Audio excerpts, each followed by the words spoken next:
இன்றைய வேளாண் தொழில்நுட்ப பகுதியில் தேனீ வளர்ப்பு குறித்து திருவண்ணாமலை மாவட்டம் வாழவச்சனூர் வேளாண்மை கல்லூரி மற்றும் ஆராய்ச்சி நிலைய பூச்சியியல் துறையின் உதவி பேராசிரியர் முனைவர் ஏ சிவராமன் அவர்கள் தரும் தகவல்கள்.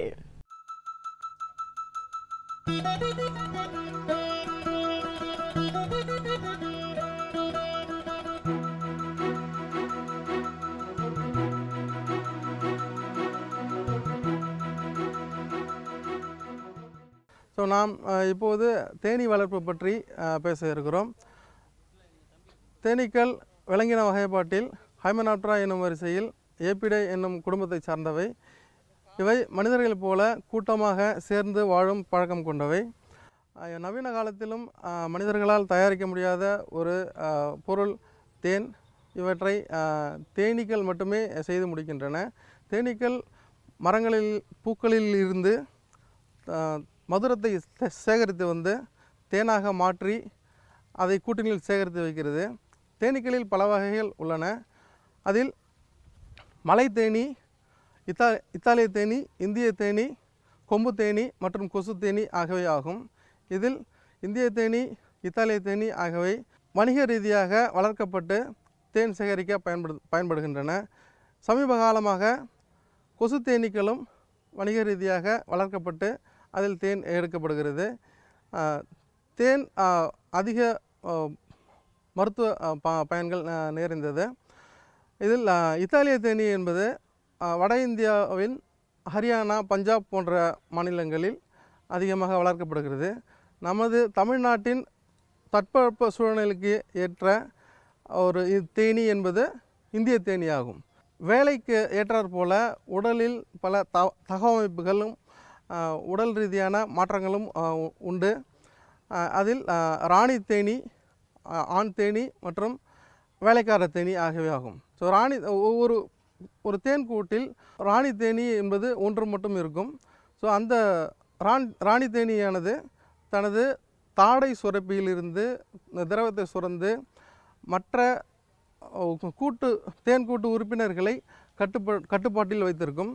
அது மட்டுமல்லாமல் ஆண் தேனீயுடன் சேர்ந்து இனப்பெருக்கம் செய்து தனது முட்டையிட்டு தனது கூட்டின் தேன் பற்றாக்குறை காலங்களில் ஆண் தேனீக்கள் கூட்டை விட்டு விரட்டி அடிக்கப்படுகின்றன.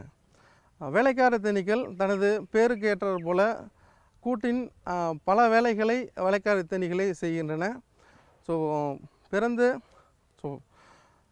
முதல் 3 வாரங்கள் கூட்டினுள் இருந்து கூட்டை சுத்தம் செய்தல், இளம் புழுக்களுக்கு உணவளித்தல், அதன் முகப்பகுதியில் உள்ள சுரப்பிலிருந்து அரச கூழ் சுரந்து அதனை மற்ற இளம் புழுக்களுக்கு ஊட்டுவது, மெழுகு சுரப்பியின் மூலமாக மெழுகை சுரந்து கூட்டை கட்டுவது, அந்த கூட்டினுள் ஏதாவது உடைபாடுகள் ஏற்பட்டால் அதை சரி செய்வது, வெளியிலிருந்து தேனீக்கள் கொண்டு வரும் மகரந்த தூள் மற்றும் தேனை சேகரித்து தேன் கூட்டினில் வைத்து அதன் ஈரப்பதத்தை குறைத்து பாதுகாப்பது, அதாவது தேனை பதப்படுத்தும் வேலை செய்கிறது. இந்த முதல் 3 வாரங்கள் கூட்டினுள் இந்த வேலைகளை முடித்துவிட்டு அதன் பிறகு வெளியில் சென்று மதுரம், மகரந்தம், பிசின், தண்ணீர் போன்றவைகளை சேகரித்து கூட்டிற்குள் கொண்டு வருகிறது. அதன் பிறகு வயதான பிறகு முதிர்ந்த ஒரு பூச்சியானது தனது கூட்டினுள் இருந்து பாதுகாக்கிறது. அவை எதிரிகளை அடித்து விரட்டி அதன் கொடுக்கு மூலமாக கொட்டி விரட்டுகிறது. ஸோ தேன் பெட்டியின் பாகங்களான அடித்தட்டிற்கு மேல் புழு வளர்ப்பு கூடு, அதுக்கு மேல் தேன் கூடு உள்ளது. ஸோ புழு வளர்ப்பு கூட்டுக்குள் புழு வளர்ப்பு ஃப்ரேம் இருக்கும்.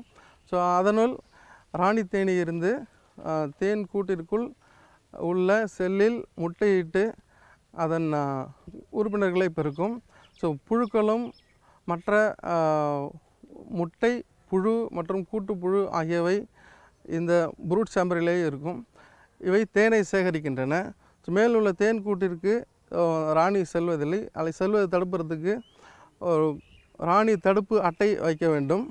வேலைக்கார தேனி மட்டும் செல்லும். ஸோ ராணி தேனி வேலைக்கார தேனியை விட உடல் அளவில் பெரியது என்பதால் ராணி தேனி அந்த ராணி தடுப்பு அட்டையை தாண்டி மேலே செல்ல முடியாது. ஸோ ஒருவேளை மேலே சென்றால் ராணி தேனி தேன் சேகரிக்கும் கூட்டினுள் முட்டையிட்டால் ஸோ தேன் கண்டாமினேட் ஆகும். அதனால் தேன் மாசுபடும். பெட்டி சோதனையின் போது புகை உண்டாக்கி தேனீக்களின் கோபத்தை அல்ல வீரியத்தை குறைப்பதற்காக இந்த புகைப்பான் பயன்படுகிறது.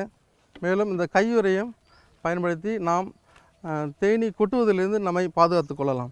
ஸோ முழுவதும் தேன் சேகரித்த அடையை ஹனி எக்ஸ்ட்ராக்டர், தேன் எடுக்கும் கருவி.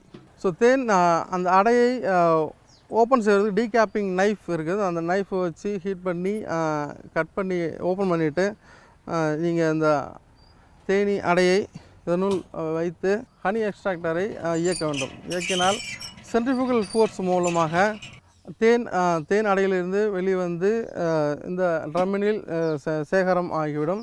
ஸோ இதிலிருந்து நாம் தேனை எடுத்துக்கொள்ளலாம். அடையை இதனுள் நாம் திரும்பவும் வைத்து கொள்ளலாம். இதனால் தேன் கூடு கட்டுவதற்கு தேனீக்கள் செலவிடும் எனர்ஜி அல்லது ஆற்றல் செலவிடுவது குறையும். ஸோ தேனீ வளர்ப்பில் முக்கியமாக நாம் பார்க்க வேண்டியது தேனீக்களின் எதிரிகள். தேனீக்களின் எதிரிகள் என்பது ஸோ பெரிய மெழுகு அந்துப்பூச்சி. ஸோ இவைகள் வந்தால் தேனீ கூட்டை கலைத்துவிட்டு ஓடிவிடும். இவைகள் தான் மிக முக்கிய எதிரியாக கருதப்படுகிறது. மஞ்சள் பட்டை குளவி ஸோ அது தேனீயை வேட்டையாடி செல்வதால் தேனீக்களின் தேனீ கூட்டம் குறைய வாய்ப்புள்ளது. தேனீக்களை தாக்கும் நோய்கள் ஆவன. இந்திய தேனீயில் தாய்சாக் ப்ரூட் என்று ஒரு வைரஸ் நோய் தாக்குதல் ஏற்படும். ஸோ இதனால் 1991-92 காலகட்டத்தில் ஒரு 55 லட்சம் அழிந்து விட்டன.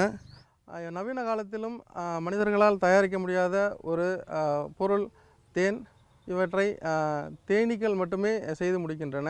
மேலும் விவரங்கள் பெற முனைவர் ஏ. சிவராமன் அவர்களை 09842142037 என்ற கைபேசி எண்ணில் தொடர்பு கொள்ளலாம்.